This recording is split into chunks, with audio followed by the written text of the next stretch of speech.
Welcome to the Reduce Cyber Risk Podcast, April 29th, 2019, episode 34.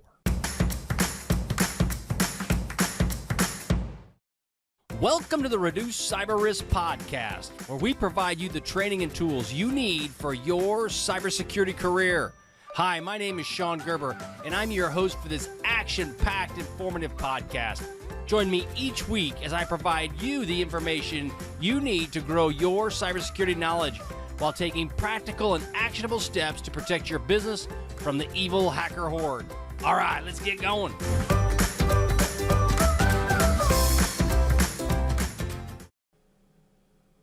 Hey, all, everybody. It's Shon Gerber again with Reduce Cyber Risk. I hope you all are having a wonderful, wonderful week.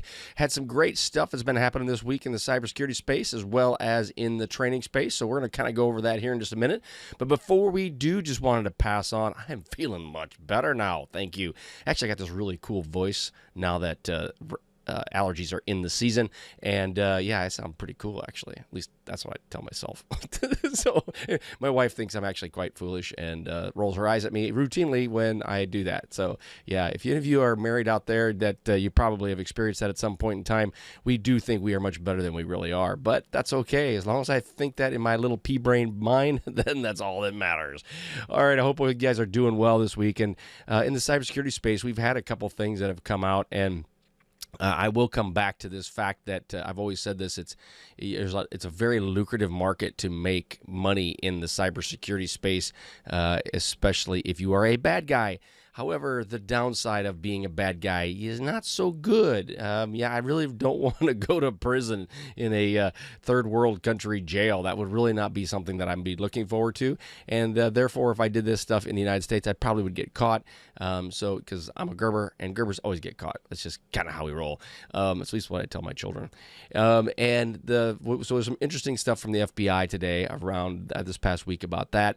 WordPress, if you've got a WordPress website, we'll get into some topics around that you'll need to be concerned about as it relates to the social share plugin, the Ryuk. I don't know how to say that. It's probably some Norwegian name, or maybe who knows. I'm coming from a small farm in Iowa. I can't even pronounce English very well, so therefore I have no idea what they mean by that. But it's Ryuk ransomware. See, now I sound like Elmer Fudd. Ransomware that's affecting a small town in Florida. I looked it up on the map. It's a sweet little town. I'm actually looking forward to going there. I'm gonna as these things happen and people get hacked, I need to put on the map where I'm gonna go visit in my motorhome, and go check it out, because I think it'd be a lot of fun. But it's a really cool place. It's Stuart, Florida. Pretty cool. And then also EMP, or the electromagnetic pulse, or a geomagnetic disturbance. Yeah. So talk about EMP with military, a little bit of background on that, and we'll get into some interesting stuff around that as far as businesses and what you need to do to plan. And then our cybersecurity training today is going to be around Amazon Glacier Deep Archive. Not Deep Horizon like the oil platform out in the Gulf, but Deep Archive. It's actually kind of interesting. And it kind of falls in line with Domain 7 if you're studying for your CISSP around backups and recovery. It's a pretty cool piece of capability that Amazon has put out there. All right, so let's get into it. Well, the first article we're going to talk about is a recent article that was in about FBI, and they call it the BEC, Bravo Echo Charlie scams. And what the BEC is basically business email compromises. And what the FBI is saying right now is that they are expecting $1.2 billion, that's with a B, dollar losses as it relates to BEC scam losses. The thing I come back to is in the past, it used to be cybercrime was kind of on the tertiary, and people didn't pay too much attention to it.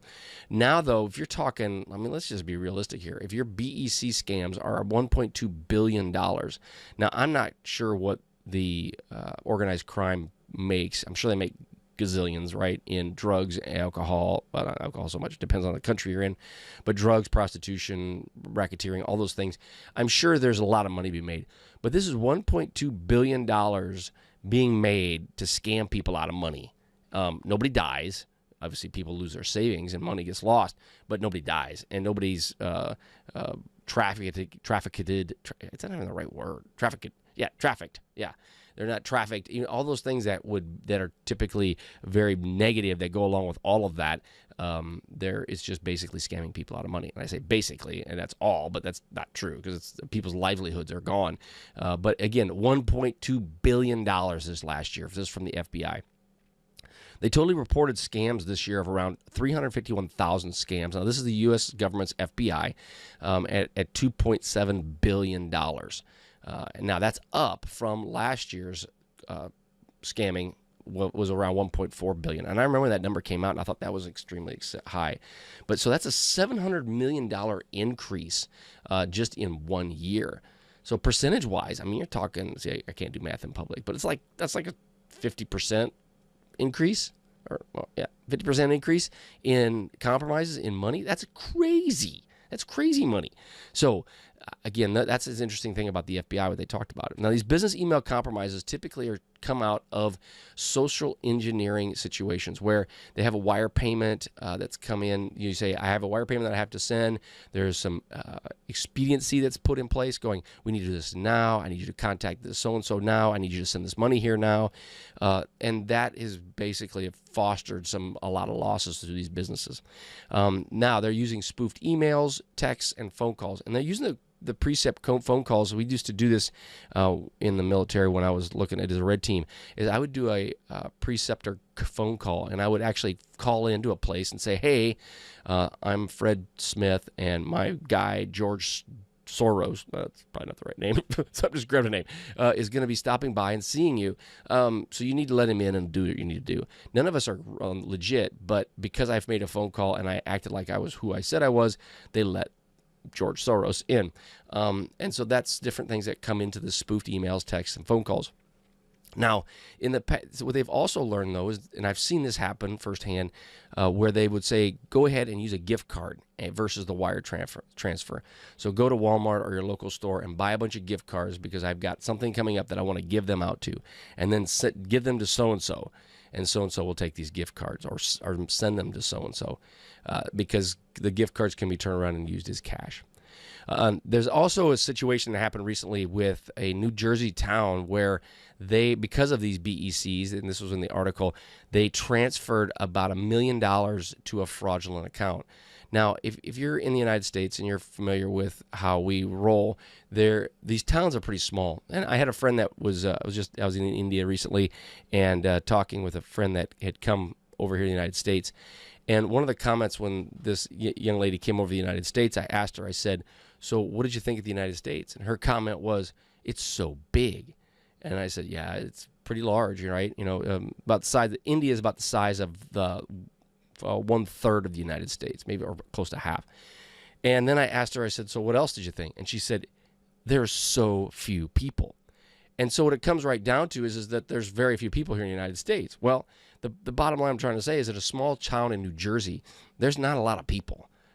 We don't have large cities like Shanghai, Guangzhou, Mumbai. We don't have these big cities like this, of 20 million people or so. You got like 10, 15,000. And we'll get into that in the upcoming newscast as well around Stuart, Florida. But bottom line is they're tiny. Well, they transferred $1 million to a fraudulent account. That can affect a small town substantially, right? And then another one was a real estate transaction that occurred where the closing agent was told to transfer through wire transfer $50,000 to some offices in New York. So again, this is big money, and this can affect people dramatically, but this is just off of email. Okay, it's just off a scam, and it's talking significant cash. No longer are pickpockets a threat. It's your email is a problem. So anyway, that was interesting about that. Now, in this also article, they talked about a thing called Operation WireWire. And WireWire, that's cool to say 5 times, June of 2018 resulted in 74 arrests. And this was basically a wire transfer fraud thing that occurred. There was 42 U.S. citizens, 29 Nigerians. There's our great Nigerian uncle who steals all this money. One from Canada, Mauritius. I can't even know it was a country. Mauritius. Mauritius. Mauritius. And Poland. Okay, so there's basically the countries that were involved. They were able to retrieve $2.4 million in cash and then also were able to recover about 14 million in wire transfers that had occurred. So that's a big win for the FBI, especially as you're dealing with all this stuff going on. But sad to say, out of $1.2 billion, that's a little bit of a drop in the bucket, except for the companies that lost the money. They're happy to get their money back. Another one they talked about is a thing called romance scams, which I didn't even know this existed. But what it basically comes down to is it's a trust relationship to persuade people to send money. And I've seen these where you'll say, hey, you'll send an email. So I'm Sean, and my long-lost brother from Nigeria says, hey, Sean, I missed you, but mom is in trouble and she needs money, and so send some money immediately. Well, first off, I don't have a long lost brother from Nigeria, so that would be a quick flag, but that does happen. But because of that, $362 million in losses because of romance scams. $362 million. That's crazy. Just because people are buying off on the fact that, hey, I know you. Again, all comes down to psychological operations. You just got to get people to trust you a little bit, and they'll give you everything. Payroll diversion. This one here is kind of interesting, is that they're phishing emails set up to steal banking login credentials. And what people happens is they click on a link, malware is loaded, they see people log in on their banking accounts, and they steal their banking information. Okay? And there's only 100 of these, 100 complaints of these. However, of these 100 complaints, there was over $100 million in losses. So, I mean, it's huge, big, huge. Again, if you're going to use, do not click on phishing links. Secondly, do not store your passwords on your computer. Even though if you do use LastPass and someone installs malware on your system, they will steal your credentials. So highly recommend you use multi-factor on that, and you just copy paste. Now, you can use on LastPass the ability just to copy the password without seeing it. That would be helpful. But therefore, it's imperative that you utilize the tools that are out there, especially the ones we recommend on Reduce Cyber Risk, to help protect you and your company. But again, that's a payroll diversion. $100 million, 100 complaints. That's just crazy money, crazy money. All right, so that's the FBI scam. And again, that's the BEC, and their losses are about $1.2 billion. Now, the next thing we're going to talk about is WordPress, okay? WordPress is a great media platform that you can utilize your websites on, and of course, Reduce Cyber Risk is on a WordPress website. And what they have is there's a plugin called Social Share, and this plugin has been recently exploited. Now, typically on Reduce Cyber Risk, I don't kind of go into all the WordPress plugins because I had a WordPress website that I put out there, WordPress Security Daily, that I have put out that I've got some content that will be out on the site later. But bottom line is that there's a lot of plugins. There's gobs of plugins. So it's kind of hard to keep track of all of them, especially if they have vulnerabilities. However, this one had over 900,000 downloads. So there's about 1 million people that download this Social Share. And the purpose of this is it provides share buttons for WordPress. And therefore, because it was such a large exposure, I thought I'd bring it up in today's newscast around what's going on. But basically, there's a version that's 3.5.3 that was designed to address 2 security concerns. And it came out about a month ago. Now, the thing is, though, is the reason I bring this one up is because there's always security concerns with WordPress, because it's so exposed, right? There's so many different versions of it, so many people use it, I should say. But what this one is it allows someone to run arbitrary PHP code, and that allows them to take full control of the site and the server, there's no authentication required. So basically, they just run some code, and boom, they own it. So that's bad. That's not good. And so therefore, it's imperative that if you've got this on your WordPress website, you patch it and fix it as soon as possible.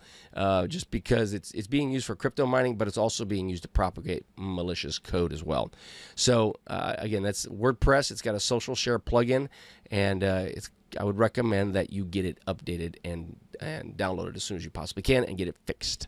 There's approximately about 37,000 websites that were vulnerable to this vulnerability, so I'd recommend that you take care of that immediately if you have WordPress for your business, or if you're a security professional and you are utilizing WordPress for your business or for anything else that you may be aware of. So guess what? In security, you got to deal with this stuff too. You got to deal with development. You got to deal with backup and recovery. You got to deal with all this stuff. So one more thing to keep in your back of your brain. The Ryuk ransomware. Okay, what is this? Okay, again, it's typical ransomware. But the difference about Ryuk is the fact that it's been used in various other situations or different use cases that similar to the one I'm going to talk about right now. Now, this happened on 13th of April, 2019. Now, Ryuk hit a small town in eastern Florida. Okay, it's called Stuart, Florida. Now, it's on the eastern edge. It's Lake Kissimmee. I think it's the big old lake that's in the middle of Florida. It is to the east of that. And just pulling up some Google Maps of the place, it looks awesome. Just cute little town just in the middle of Florida. 17,000 people. Okay, so it is a drop in the bucket. If anybody's listening from anywhere else outside the United States, and you probably live in any place else, right? You would live in any place else outside the United States. If you're listening somewhere in China, obviously India, someplace like that, you're going 17,000 people. I have that in my neighborhood. So this is the town. This is a small town, really cool looking town. So go look it up on Google. You'll think it's pretty cool. But bottom line is they had a phishing attack that occurred to them. Or that hit somebody there, and it affected the servers and the computers in the city itself. So again, small town, probably not a lot of computers in this town as well, but it affected them and took down their systems. So the Ryuk ransomware forced the city offline. Now the reason I bring this up is because it's the same version of ransomware that was used against Jackson County, Georgia, and Albany, New York. Now that being said, is that somebody is potentially targeting small towns to do this. Now, if you are a security person or if you are someone who's managing IT for a small town, bottom line, you better make sure you get your stuff together because this is bad, especially for these small towns. In many cases, they do not have IT support, or they may support themselves from a third party that's doing this as well. But bottom line, you need to talk to, if you're a business or if you're a business owner, talk to your city council. If you're a security personnel looking at this, make sure that you have plans in place as a contingencies to deal with this.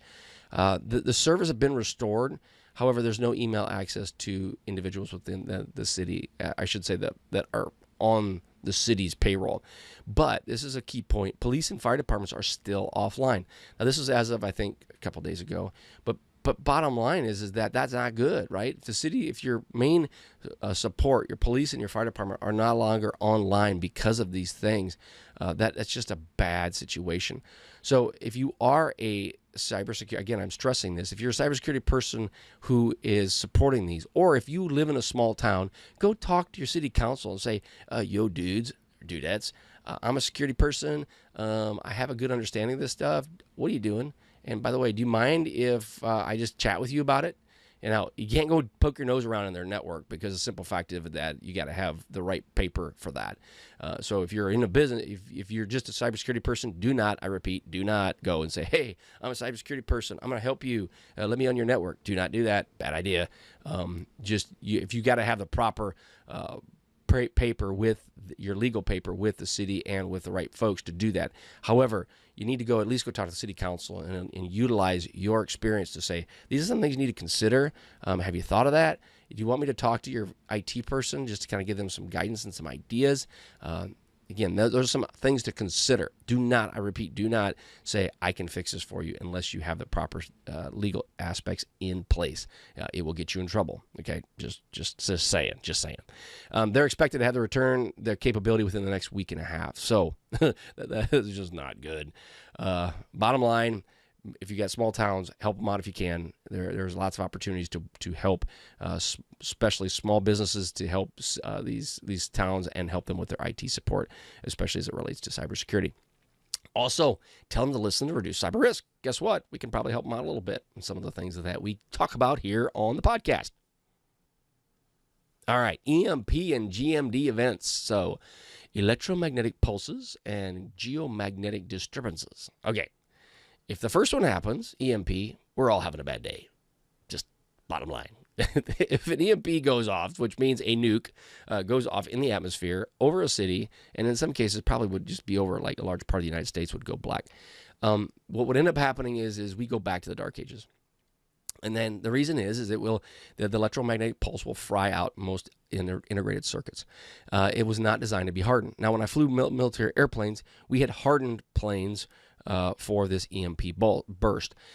Design was that when I flew B-1s, the whole goal was that we were designed to attack Mother Russia, and it was a one-way trip. You going in, you ain't coming out, right? You basically go in, I drop my nukes, and then I turn around, I head back home, and I blow up in a big fiery ball.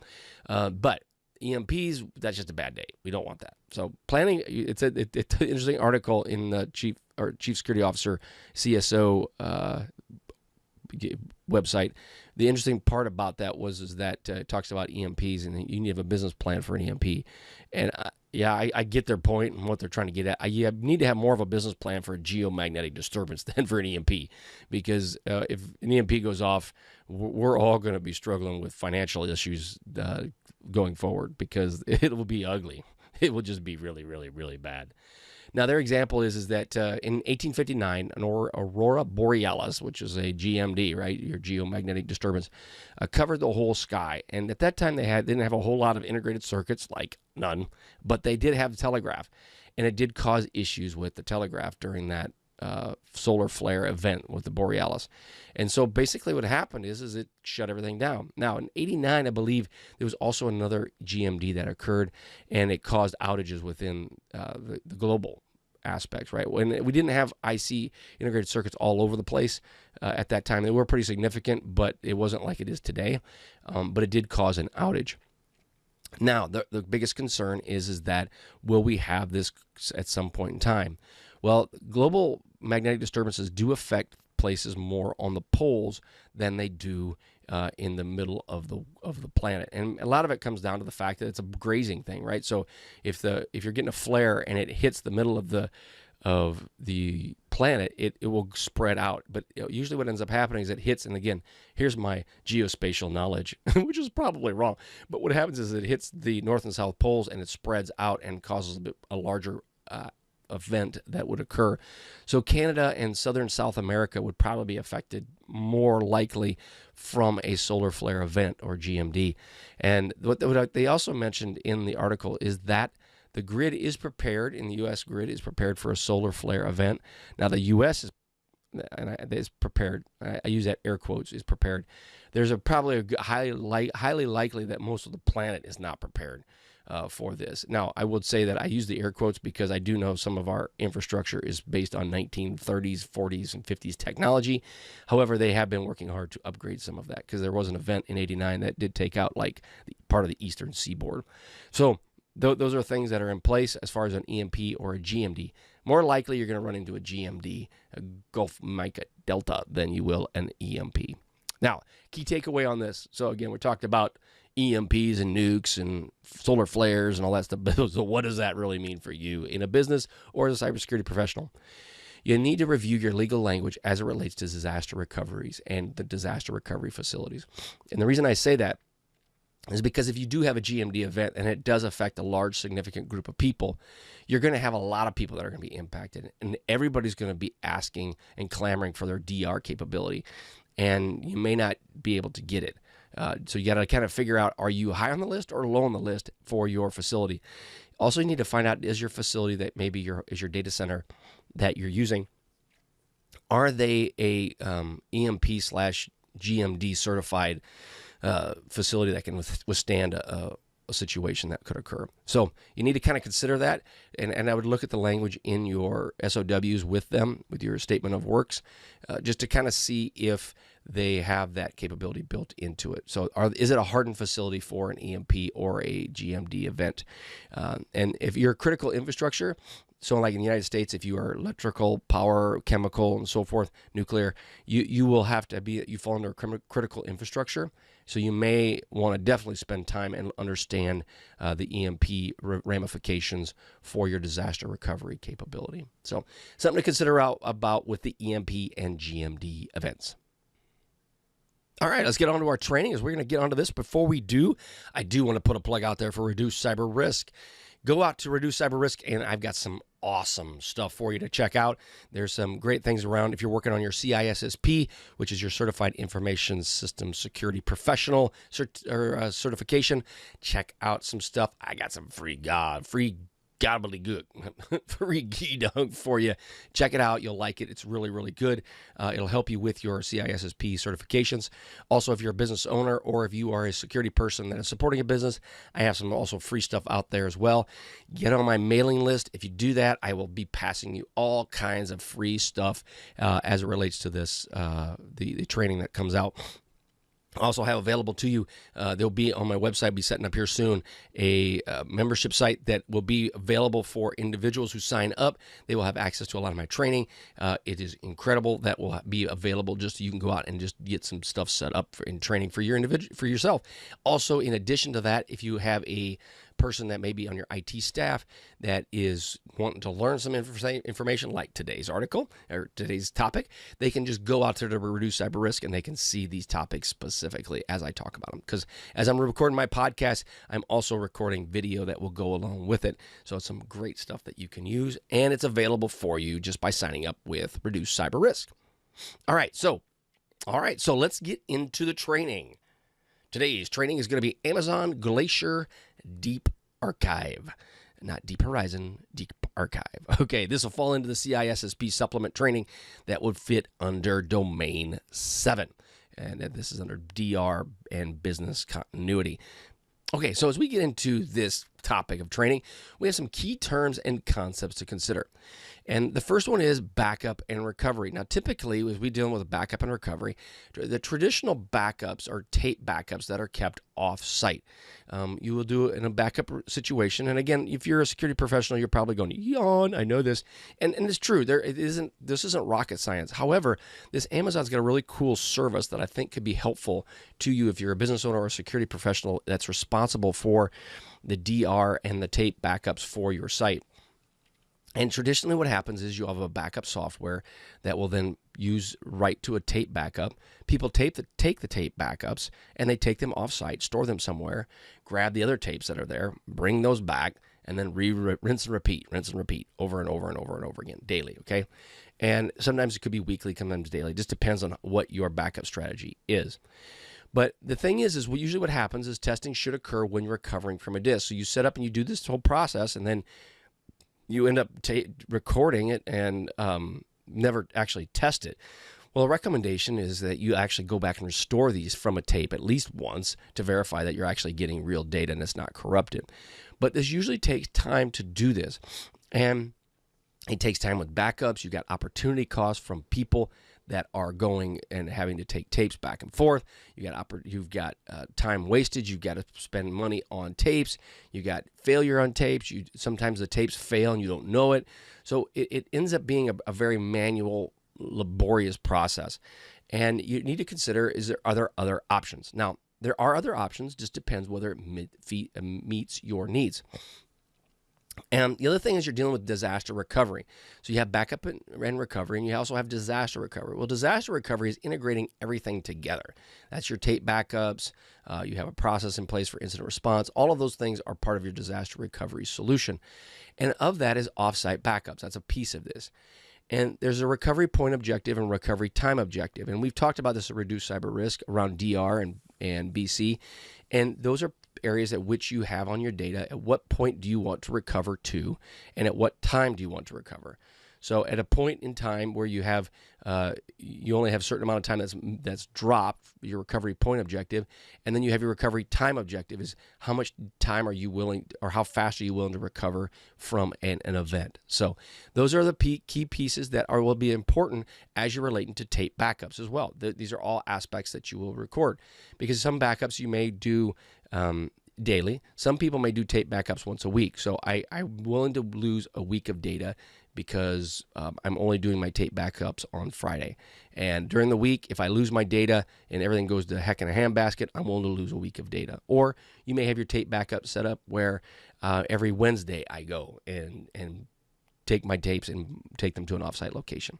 So it just depends, but those are all pieces that fall into your disaster recovery solution. Now, there's also some compliance and regulatory requirements that may require you to do tape backups. Financial transactions, there's transactional archives, activities, and audit logs may force you to do financial tape backups. And a lot of this article, I've got all these links in the show notes for again, all of the security topics we talked about, as well as this Amazon article around training around Deep Archive. The thing is that I took a lot of the information from there and kind of merged it into my background. But again, it's if you have transactional archives, activities, and audit logs, those are things that you may want to put into this Deep Archive, or you may want to put into tape backups. Healthcare and life sciences, they also may have EMRs, which is your electronic medical records, images. You may have scanned images, so forth, that you may want to put out there, so that a lot of times they have requirements to keep this data forever. So in the event that you want to go search it, whatever it might be. Now, the interesting part about all this is one thing that we've learned. My mother-in-law has had cancer, and there's like all these different tests that are going on. And the one thing that I think was going to be a groundbreaking technology and innovation is when they can connect all of this. So let's just say you're a healthcare company and you download all this information and you put it in Deep Glacier. Well, you can index Deep Glacier. You can utilize it. And so therefore, I think as we get in more into AI and your machine learning, there's going to be a capability to get this information more available to people just by having it out there in Amazon or wherever it might be. But again, there's many different requirements that you could want to do this. If you have intellectual property that's been around since like the beginning of time, with GE, right? And some of the stuff that Edison maybe had, but they don't want to get rid of it, right? There's the notes that they've scanned. Instead of being on microfiche, they've got them now scanned and put on digital copy. Well, you can put all this stuff in Glacier and it can just sit there. And if you want to get access to it down the road, you can do that. So again, there's some key concepts around storing your data. Now, so as we get into Amazon Glacier's Deep Archive, what are some key things to think about? So the purpose of this is that if you want data that's to be stored for years, I mean, like eons, right? Hence the term glacier, because it takes like forever to make a glacier. Then you may want to look at this capability. Now, if you've got data that's going to be routinely accessed on a routine basis, going up and down, you'll put upping to the cloud and pulling down from the cloud, then Deep Archive or the Glacier is not, Glacier itself or Glacier Deep Archive is not the best choice for you. Just an S3 bucket within Amazon would be your better choice. But if you have tape backups for disaster recovery and business continuity, if you have those, that would be another good option for Amazon's Deep Glacier or Glacier Deep Archive. And also it's a cost-effective and simple manner to store data. And I'm going to go a little bit into the costs, and you'll see the differences in its relativity. I mean, it's like dirt cheap. But again, it's designed for you to store stuff up there in the cloud and not pull it down. It's designed to be just, that's where you stick it, okay? So something to consider on that. The architecture, so there's some key topics that we're going to get into and around the architecture, tools, and capabilities. And these are terms and concepts that we're going to go over that will help a lot with understanding the overall Deep Glacier situation. So there's, first off, it's a tape gateway, AWS storage gateway, Amazon S3, Amazon Glacier Deep Archive, and Amazon S3 analysis, and then finally cross-region replication. Okay, so if you're listening to this podcast, you're going, yawn, what is that? I'm going to go to fall asleep with a Valley Girl kind of, yeah, like for sure, totally. No, that just dated me, didn't it? So anyway, but those are the 6 areas we're going to talk about. A tape gateway. Okay, so as we're dealing with Amazon, the tape gateway, it's a storage gateway to your current backup solution that's on-prem. Now, what it basically means is it's a you have your on-prem backup solution that's sitting in your environment, and it reports to the tape gateway. And you could put this on a virtual machine in your data center, and basically what it acts like a buffer to the Amazon storage gateway service. So it's this little intermediary. So you can't see us on video because I'm talking right now, but you can see on videos. You got your on-prem solution, you have your tape gateway, and then you have your Amazon storage gateway, and they all communicate back and forth. Well, your Amazon storage gateway is in Amazon. Your tape gateway is usually on-prem, and that's where it's at. But what it does is it transfers data back and forth to from your on-prem solution to the Amazon storage gateway, and that's all done encrypted with HTTPS. So that is it's just basically the intermediary that takes your data from your site and pushes it to Amazon. Now, Amazon Storage Gateway, that is your virtual tape library. So that is the piece that's sitting up there in the cloud, and it spans the on-premise environment and basically takes your on-prem to the cloud. And they basically make a comment. It's compatible to most backup solutions out there, your Commvaults and whatever else is there. It will work with all of those, and it should, right? Because you want it to, because otherwise it wouldn't be useless. It'd be useless, right? So what's the point? So it will be compatible with all the backup solutions out there that you want to use, at least most of the ones that you want to use. And it spans various storage options that are available to you. And there's basically 6 different storage options. If you go on Amazon, you can go check all these out. But they basically are using an S3 bucket. And an S3 bucket's a storage bucket that's out there. Simple storage something. Yeah, that's how S3. Can't remember there's the third S. But they have a standard. They have an intelligent tiering. They have a standard IA. They have a one-zone IA. They have Glacier. And they have Glacier Deep Archive. So those are the 6 different ones that are available. And again, if you're going to be using standard storage, then the gateway, that's fine. It's just an S3 bucket, but it is not the place you want to be putting your tape information for long term. Now, there's a possibility that the way you set this up, and we'll talk about this, is that you'll put it in storage S3, and then it'll migrate to Glacier or Glacier Deep Archive after a period of time. So Amazon Glacier, what it basically does is it's a single archive spot where it will store up to 40 terabytes in one single archive. I mean, that is a lot of storage. It's an unlimited number of archives, and it's unlimited amount of data that you can store there in Amazon Glacier. It's all encrypted while it's sitting at rest. And retrieval is usually a standard is 3 to 5 hours that you can pull it back, but they do have an expedited version that you can get it back in 1 to 5 minutes. You must retain it for a fee standpoint. You must retain it up there for 90 days without a fee. If you go ahead and you were to put it up there for like 2 weeks and then pull it back down, they're going to charge you the full 90 days. But if you go leave it up there past 90 days, there's no fee. They just charge you for the actual using of the data itself. Now, again, it's designed to store data for a long period of time that you don't want to pull back. So tape backups, any sort of images that you wouldn't necessarily pull down, data that you want to archive that's usually sitting on microfiche, stuff like that you would just kind of put up there. When it's up there, it's indexable. You can utilize it with the deep learning capability as time goes on. But bottom line is that it's designed to just be for long-term cold storage. Now, Deep Archive, it is the same as your Glacier, right? So it's Glacier Deep Archive. But the difference is it's stored across 3 or more availability zones. Now, so you'll have an availability zone. Like in the case of the Virginia, California, now they just opened up one in Hong Kong.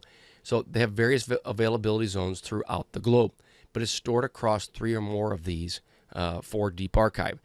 And it'll configure a transition from Glacier to Deep Archive. You can set it up so that Glacier, your data that goes into Glacier, can then go into Deep Archive after 30 days transfer to the Deep Archive. So you can set it up so that if after 30 days it's dumped into Deep Archive from your Glacier account, which then in turn keeps your costs lower, right? So the one thing about Amazon, which is really good at, it's you pay for the time you use, or for you're not paying for extra stuff that's just sitting there idle running. So as you have more and more data that's put out there, obviously your costs will go up, but you'll see that the costs really are not that much, especially if you're storing data that you really have to store. It's relatively inexpensive. Pricing is based on region. Depending upon where you go, your region will determine how much your pricing is going to be. And retrieval is usually 12 hours or less for that. Now, Amazon S3 analysis. The thing with this is it observes the data access patterns to improve the life cycle management. What does that mean? Well, it's watching what you're doing, and as you're managing the data, going to and from where it's being moved, and it'll analyze that, and it'll give you ideas on what you should do with your data. They basically says it takes about 30 days to analyze the data, but within 24 to 48 hours, you will see patterns across your data. And so the purpose of that is then to say, if you're constantly pinging this data, well, then S3 is your best choice. If you're not accessing this data, it'll say Deep Archive might be your better choice to save you some money. And the ultimate goal is to save you some cash, because Amazon wants to save you money.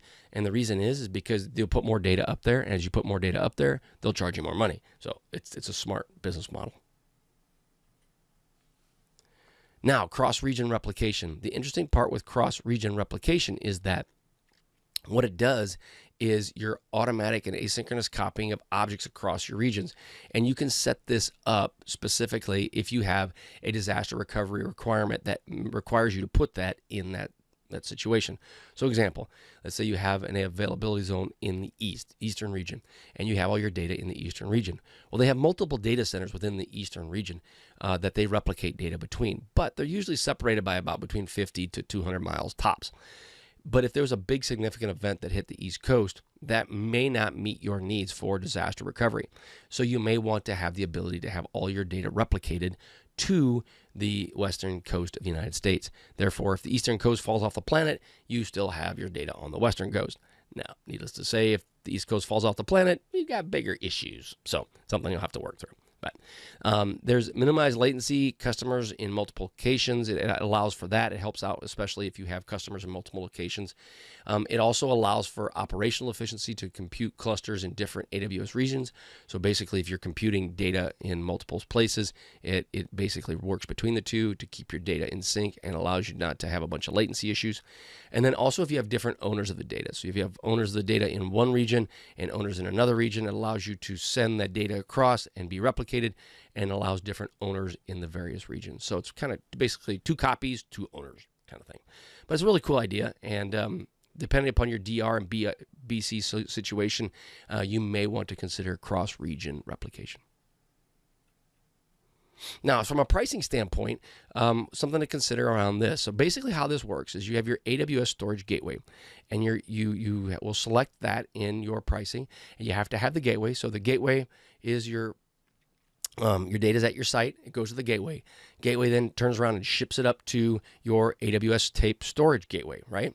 And it's written up to that, and that's which is in an S3 bucket. It is then stored in the virtual tape library within S3, and then from there it is moved to either Glacier or to Glacier Deep Archive, and that's where it's stored. And then you're charged if you pull it down early, and you're charged. There's some nuances. There's some incentives for you not to do that, right? They have that set up. But if you have to go through, and the pricing example I have is that you'll select storage gateway, the tape gateway selected. You'll have data written to the AWS storage gateway. You'll need to select that. You'll have data storage to the virtual tape library in S3. You'll select that. And then you'll need to decide where do you want your data stored. Do you want it in the tape? Do you want it archived in Glacier, or do you want it archived in Deep Archive, Glacier Deep Archive? If you just set it up for Glacier, and I used an example of 1 terabyte. So it's basically, and that's probably not a good example based on your situation. I just wanted to keep it simple. I'm all about keeping it simple, stupid, and that's me. So I put 1 terabyte going up and this was per month. So 1 terabyte per month going up, 1 terabyte being transferred, 1 terabyte in S3, and 1 terabyte being stored in Glacier and Deep Archive per month. Okay, and then obviously that number with Deep Archive would continue to grow as you put more data in it, but the data that's within the storage areas within S3 that would not increase. You wouldn't go from 1 terabyte to 2 terabytes. You would just be 1 terabyte because you would migrate that data out. So based on 1 terabyte per month, the total cost per month for Glacier was $37 US a month based on the eastern region. If you did the Deep Archive, the cost was $34 a month. Now, that being said, you're going, well, what's the difference? Well, the difference is that your gateway cost, which was the first 3 areas, the gateways, the data written, the data stored, accounted for approximately $33 per month, okay? Now, your Glacier was about $4 per month, and your Deep Archive was $1 a month. So as you add more terabytes to that, so as an example, let's go just Glacier. Your month 1 will be $37. Month 2 will be $42.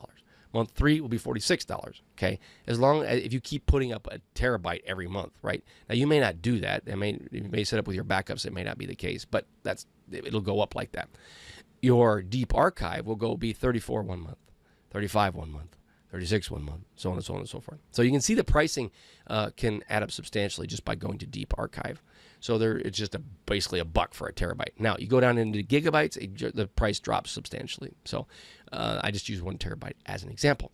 So that's just kind of the pricing model around Amazon AWS Deep Archive. Okay, that's all I have on that. So I hope you enjoyed that training around Amazon AWS Deep Archive. The bottom line with it is if you do have a tape backup system, if you're a business owner or a security professional and you need that capability within your organization, it is something to consider. Now, the downside with this is that when you have to come back to restore it, it will take time. It can take a substantial amount of time to download the files from your deep archive, but that wouldn't matter. Any cloud platform is the same way. So you got to consider that as you're weighing out whether or not it will work for you or not. Are you willing to accept some delays in recovering from your tape backups? If that is not something that you want, then it may not be the best option for you at this point. However, it could be something to consider if you have lots of stuff that's just sitting on servers that you want to put in a place that's neat and tidy and can be indexable by Amazon. It's another great way of doing that as well. All right, so these are the links you can see on the show notes. We'll have all that available to you as well. Talked about ThreatPost was the FBI scams. Hacker News, we talked about the WordPress plugin. Dark Reading went into how the city of Stuart is still recovering from the ransomware. Chief Security Officer school or website talked about the business continuity and EMP. And then we had talked about Amazon Deep Glacier and the archives that go along with it. All right, I hope you enjoyed this training, and as always, check us out at Reduce Cyber Risk. Have a wonderful week, and we'll catch you on the flip side. See ya. Thanks so much for joining me today on my podcast. If you like what you heard, please leave a review on iTunes. I would greatly appreciate any and all feedback. Also, check out my videos that are on YouTube. Just search for Shon, that's S-H-O-N, Gerber, and you'll find a plethora of content to help secure your business. Lastly, head to Reduce Cyber Risk and look for the free stuff, lots of free stuff. And it's only available for our email subscribers. It's growing each and every day. Thanks again for listening. See ya!